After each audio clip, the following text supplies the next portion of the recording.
Pessoal, vamos lá rapidinho, tá?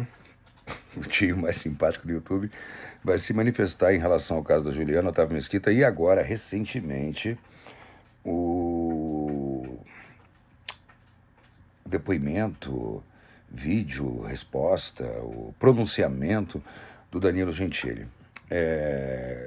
Eu nem tinha conhecimento que ele havia se pronunciado, tomei conhecimento porque vieram no meu Instagram comentar embaixo do meu vídeo que o Danilo havia se pronunciado, né? E tem muitas questões ali que eu achei super pertinentes e eu quero ponderar sobre isso. Até em relação ao primeiro vídeo que eu fiz sobre o caso.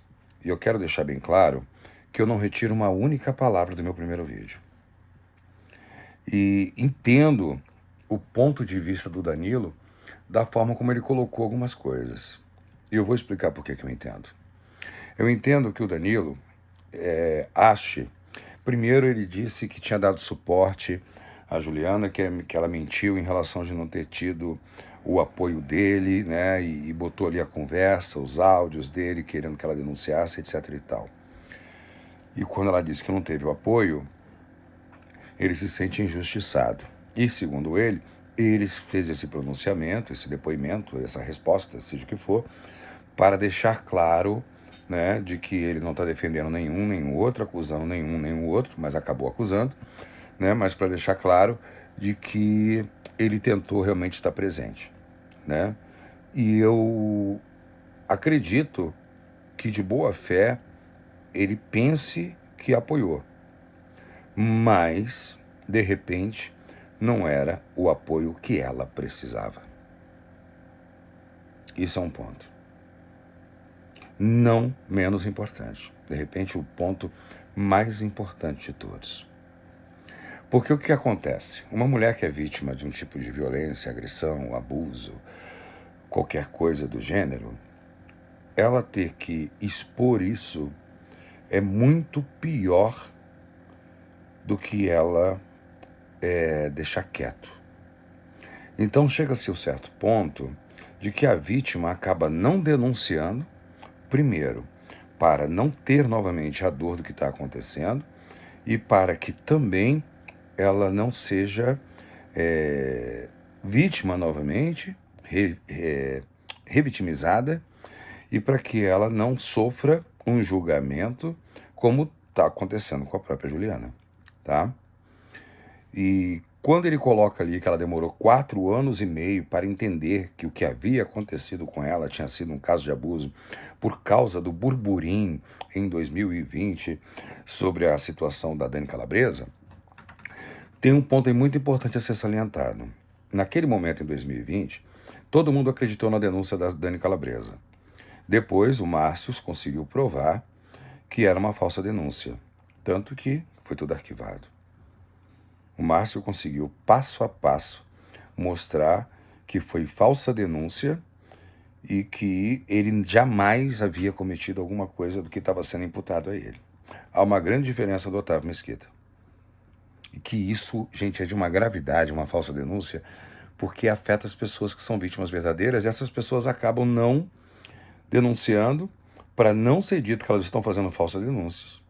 Tanto que o caso de uma mulher, quando ela é vítima de algo e você tem um processo, esse processo automaticamente ele já é segredo de justiça, para que não haja exposição. Então, não vai tentar depois ver o processo que está rolando que ninguém vai ver, porque é segredo de justiça. Aí ele coloca ali que a Juliana demorou 4 anos e tal, e você vê realmente no estado emocional que ela estava falando com ele, com o João, que é o diretor do programa, como ela estava com dificuldade para expor e o porquê que ela não queria levar adiante. Ela sabia que ela era o lado mais fraco da corda, né?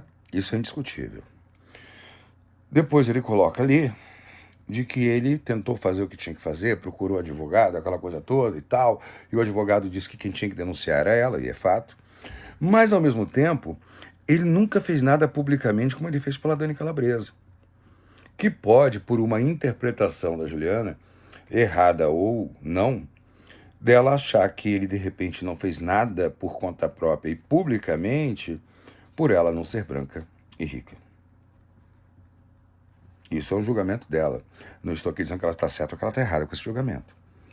Então faltou aí uma transparência, um diálogo. E ele não fala nesse pronunciamento imenso que ele fez por que ele deixou de seguir a garota no Instagram e vice-versa.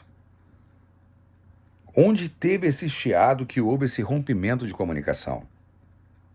Né? E pior do que isso, ele fechou com um comentário que eu acho que é o que mais agrava. Mas antes de eu falar desse comentário que mais agrava, eu vou dizer uma coisa que ele colocou ali, né? Que ela hoje é rica, ela pode continuar preta, mas que hoje ela é rica pela carreira que ele deu a ela. Talvez o Danilo não entenda, né, por uma questão de privilégio, de entorno, que você não se torna rico porque você ganha muito dinheiro. Ou você é rico ou você não é rico. Porque não adianta você ganhar muito dinheiro no entorno social e familiar de pessoas que não tenham dinheiro. Uma coisa é você ser rico no meio de ricos. Você vai, caso não seja um cara estúpido, sem um mínimo de educação financeira, você vai continuar rico. Outra coisa é você ganhar dinheiro dentro de um contexto social e familiar que outras pessoas irão depender de você. Então, Danilo, a Juliana ela pode ter ganhado muito dinheiro, mas a realidade dela, nesse ponto, não é igual à sua. Isso é um detalhe que talvez você não saiba e que bom para você que a vida nunca te ensinou isso. Isso é algo que você tem que pensar muito antes de se manifestar. Porque não é porque ela trabalhou, independente de alguém gostar do trabalho que ela fazia ou não, que ela ganhou dinheiro com essa carreira, que ela seja hoje uma pessoa rica. Porque você não sabe a realidade do entorno dela. Uma coisa, ela já vinha de uma realidade financeira, de pessoas na volta dela, e ela ganhar dinheiro. Legal.